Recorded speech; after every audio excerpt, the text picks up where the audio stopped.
My name is David Vizzini. I am the Senior Director of Residential Services for Outreach. Outreach is a drug and alcohol treatment program in the township of Islip. Here at Outreach, we service many people with substance use disorders, adolescents, young adults, and adults, residentially and outpatient-wise. Here today, we're offering you some public information surrounding adolescent substance use and signs and symptoms of drug and alcohol. One of the things that we want you to bring attention to is that it's very difficult to determine if a young person, an adolescent, has a problem with drugs or not. Unfortunately, drugs, anything from alcohol and marijuana to prescription pills, all the way to opioids, are a significant problem in our county, in our town, and in our state, and our country, around the world. These are things in which that we want to help you as parents and loved ones, and even friends of other adolescents, identify. One of the most difficult things to do is that what does this look like? Well, unfortunately, today, young people use drugs for a lot of different reasons. Simple as, I broke up with my boyfriend or my girlfriend, let's use drugs. I have a new boyfriend or girlfriend, let's use drugs. Today we won the football game, let's go out and drink and smoke marijuana. We lost the football game, let's go out and drink and smoke marijuana. Unfortunately, the answer is the same. And things like, passing out and disappearing for days and so on and so forth, those things are too late. Overdoses in the hospital, psychiatric visits, psychiatric episodes because of substance use, all of those things are too late. All right, we want you to know and we want you to understand about what are some of the warning signs. Well, some of the warning signs are things as simple as sleeping in, having difficult listening, dropping of grades, just changing of friends, meeting and going to new places, having different behaviors with regards to social media, things that do seem like normal adolescence, but as parents and loved ones and as friends, when we see our young adolescents change behaviors, we need to ask ourselves, what are causing these changes? Is it normal? Is it not normal? And the only way to do this is ask the questions. And that's the most important thing. The awareness is that when we see things happening with our young people today, we need to ask them, are they okay? Not are you using drugs, not are you having a problem, but are you okay? Is there anything that we can do to help? What is happening? That's what we want you to know. In a few moments, you're going to have the privilege of hearing from two adolescent residents that are in our program here at Outreach tell their stories about how drugs and alcohol affected their lives, and hopefully you can learn something from them. My name is Devin. I'm a resident here at Outreach House 2. I am 18 years old, and I'm here to tell my story. So my story is a pretty interesting one, but it was very difficult for me to manage how I was before I came into Outreach. I had a lot of mental health problems, suffered from drug abuse. First started with just weed when I was 14 years old, started smoking weed, progressed to drinking, very quickly started to become to pill abuse such as Xanax and benzodiazepines. It was pretty difficult for my mom to find out, and it was very difficult for my family to hear what was going on with me. I started eventually using cocaine at the age of 15 years old, and it was very hard for my family to even live with me and see what I was going through. It was very hard, and the drugs what I was doing was not affecting me in a good way. It was affecting my emotional health, mental health, everything was very affected by it. It was very hard. But when I was 17 years old, I entered Outreach. It was interesting stay, rather difficult, but I did a lot of things here. I graduated high school, going to college pretty soon. I worked on my family relationship a lot, improved in many ways, my family. Learned better coping skills, learned how to manage my health in many ways, and my anger, and everything around me. And it was very difficult, but this place has helped me a lot, and I don't think I could have done it without this place guiding me in a better direction. And it was very hard for me to deal with my emotions by myself, so I realized I needed help. and I'm going to meetings after this, and I'm going to try to be the best person I can at this place. Hi, I'm Deanna. I'm 17 years old. I'm a resident at Outreach, House 2. I came from a very rough background. I was an addict towards, my drug of choice was like marijuana, alcohol, nicotine. I struggle with all sorts of types of substances, and I had a rough time getting along with my family. I would always turn to substances. I had a hard time with talking to peers. I would basically use drugs and to help me socialize with my peers, and I basically ended up getting addicted to the substances.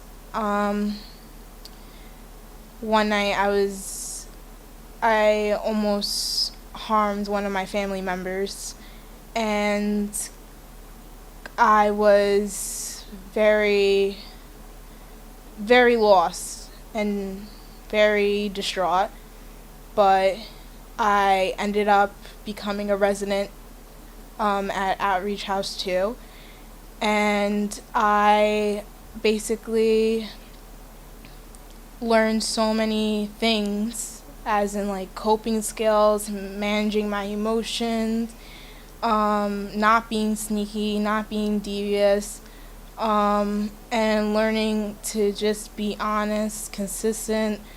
And I basically learned how to feel comfortable within myself. And yeah, I'm very happy where I am now. I feel very,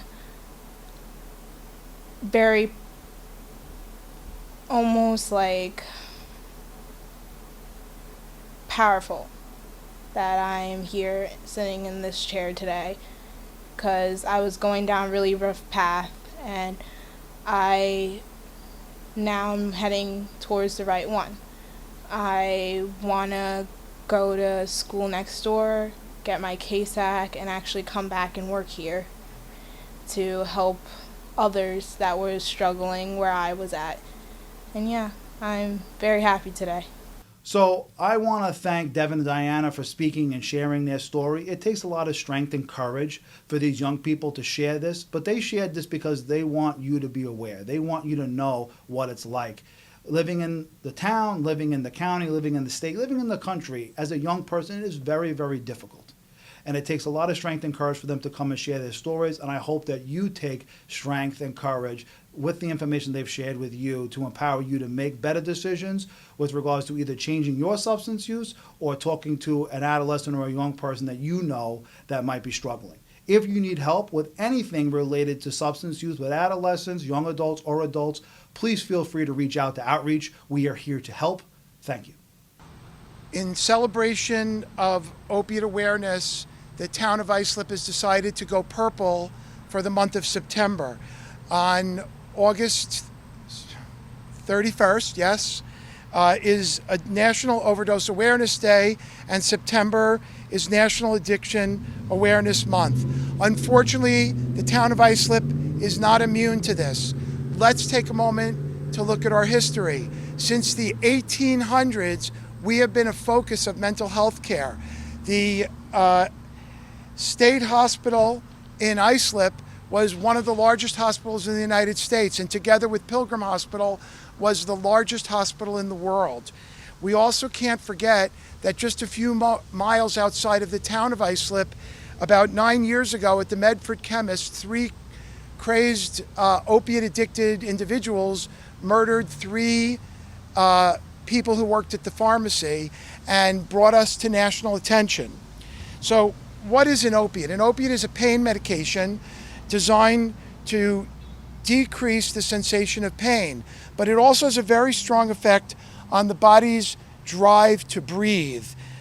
We know these drugs commonly as Percocet, oxycodone, hydrocodone, fentanyl, heroin, Tylenol number 3, codeine cough syrup is also well known, methadone, and tramadol. So how big is this problem? Well, every day, approximately 128 Americans will die from overdosage. This number is estimated by the National Institute of Health. In communities like ours, 21 individuals died in the town of Islip in the year 2019. That's out of 330,000 residents. In the United States, we believe that there are 1 million heroin users, each of them spending an average of $150 a day to support their heroin habit. So what are the signs that someone is opiate addicted? You'll see signs of paraphernalia. Syringes are available to anyone, and you will see people in CVS and in Rite Aid asking for syringes. You'll see syringes on the ground. You will see lighters, spoons, or small torches, glassine envelopes. You'll see small pieces of foil, small ripped pieces of plastic bags. You will recognize individuals that are overdosed by the prostration. They'll be lying on the ground. They'll be unconscious. They will be pale. They will be having difficulty breathing, or they will stop breathing completely. Their arms or lips will be blue. If they are of dark skin complexion, they may be ashen or gray. You can see signs of dilated pupils. In the image, you see that a pupil can be very small. That is what you see when people are opiate intoxicated. When they're withdrawing from opiates, their pupils can be very large. When people overdose, the brain receives a strong suppression of the drive to breathe. The body reduces the frequency of breathing. Sometimes this can be very useful in medical treatment of certain diseases, but for a drug-induced individual in an overdose, the breathing drops to a rate that is below the ability to provide the body with enough oxygen. The body is starved for oxygen, and the body begins to shut down.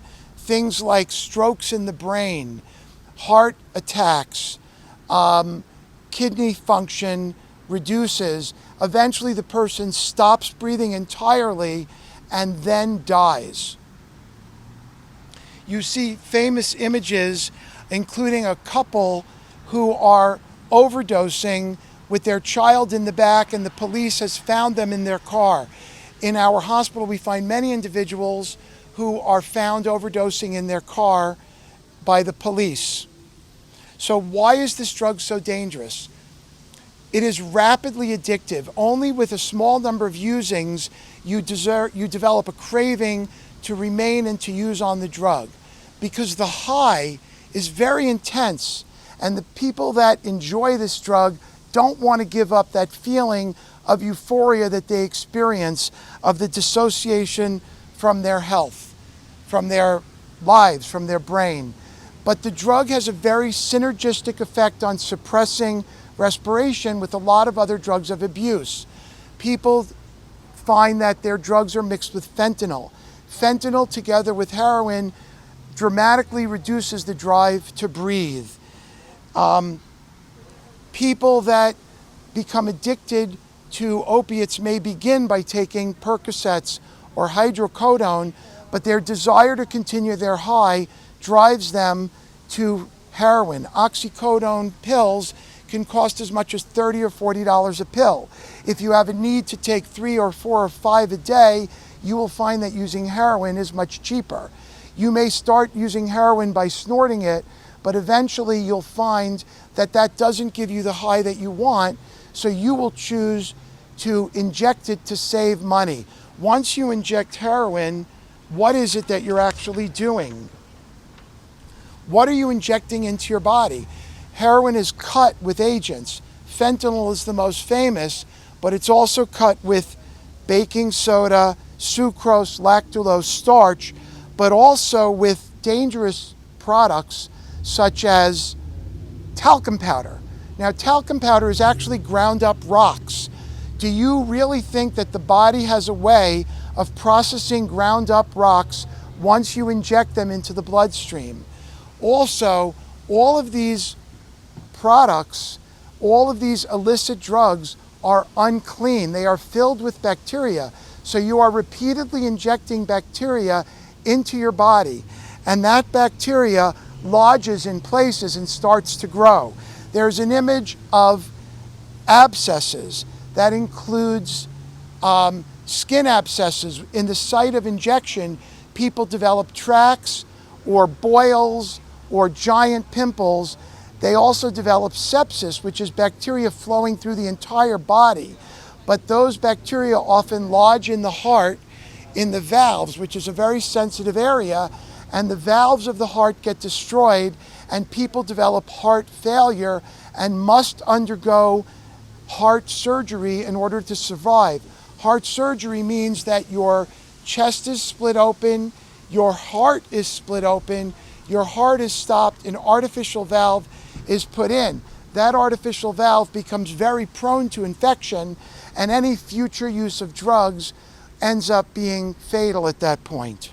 In addition to all those other risks, what we find in the emergency room is people that are using opiates have accidents. They fall down and smash their head and they bleed. They fall down in the street and get run over.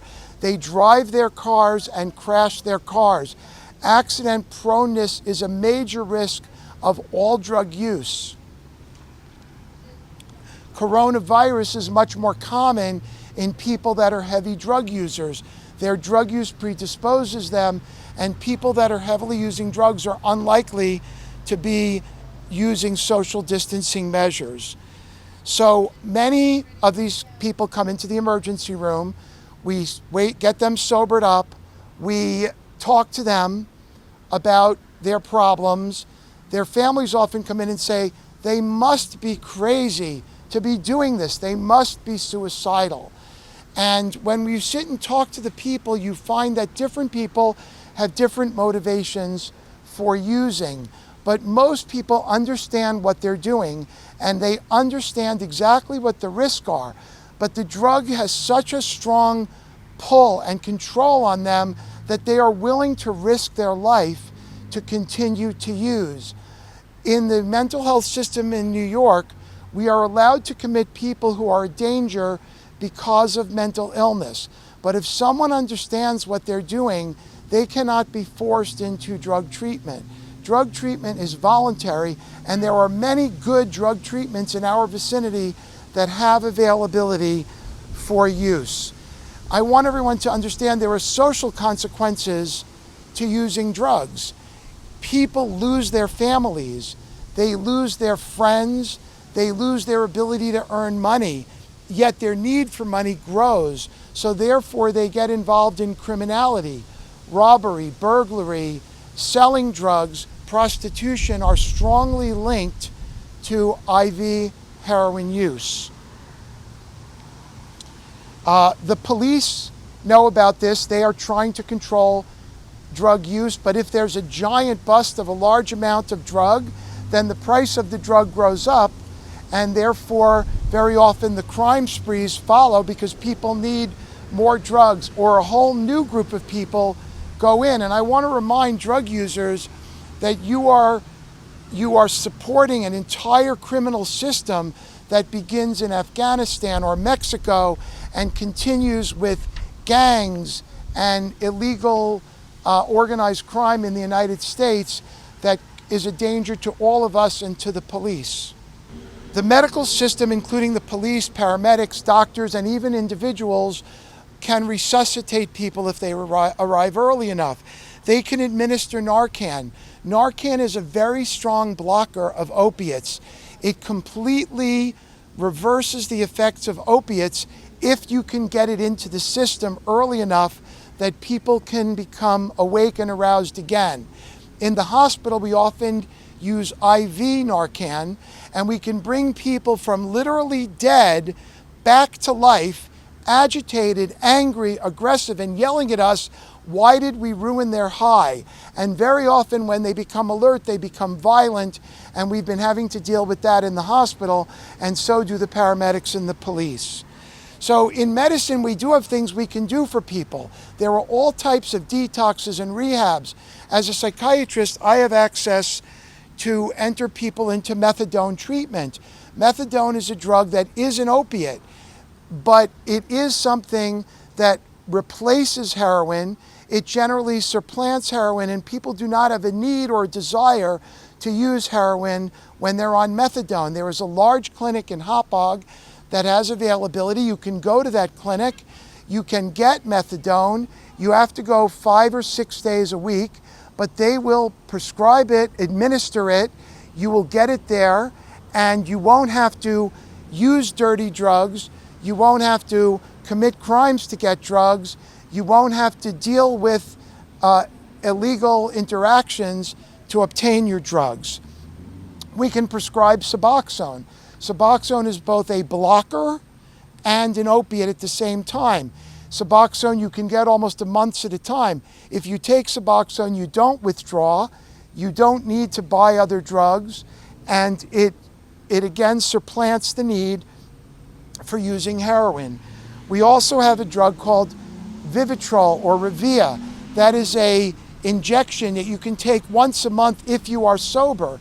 And even if you go and use heroin, the receptors for heroin will be blocked, and there will be no effect of the heroin on your body. And that's a great option for people once they finish a detox or a rehab.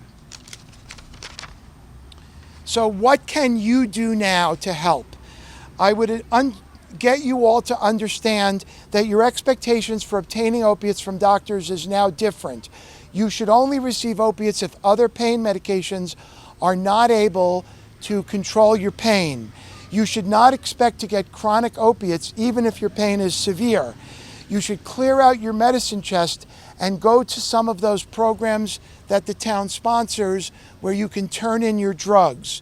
You should understand that doctors now are checking a national and regional database, so doctors now can tell what you are taking, what is being prescribed by other doctors.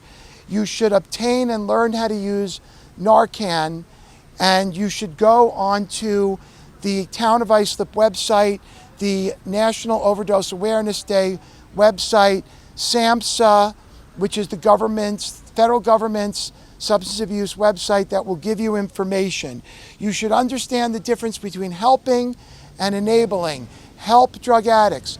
Do not enable them. Understand that drug addicts must suffer the consequences of their actions in order to change their behavior. But every person has the potential to overcome substance abuse. I have observed it, I have witnessed it, I've seen people whose lives have returned to normal. Please support Islip Goes Purple. Please do your best to support the existing programs, and thank you to the town supervisor and the Town of Islip for making substance abuse an important activity.